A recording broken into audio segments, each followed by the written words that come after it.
I'm Chiara. I'm a childhood stroke survivor. I had my stroke when I was 2 years old.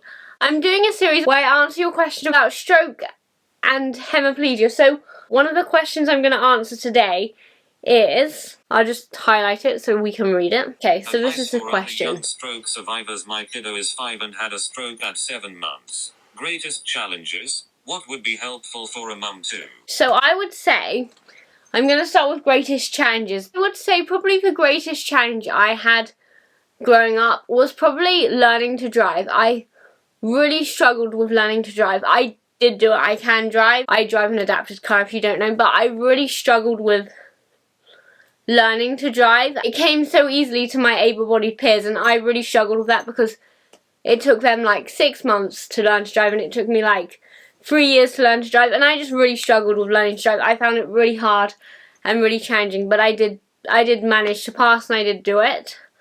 So I would say that was probably the greatest challenge. The advice I would give to a younger stroke survivor is be determined, but also don't be discouraged if you can't do something the first time. You will be able to do it. It may just take you longer. You may need adaptations and you may have to do it differently, but you will be able to do it.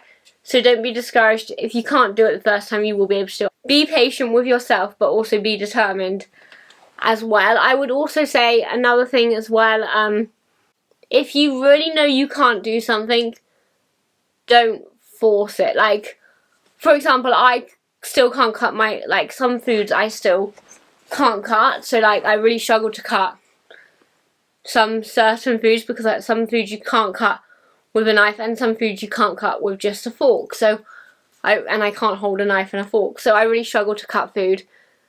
So, I don't do it. Someone else will do it for me. So, I would say, if you know you really can't do something, don't do it, and stand up for yourself. Be like, I really can't do this, and I know I can't do this, because as you grow up and as you get older, you know yourself the best, and you'll know what you can and can't do and what you're comfortable doing as well. So don't force yourself to do something. I think that's what I would say to a younger stroke survivor. Then the other thing was, what would be helpful for a mum to know?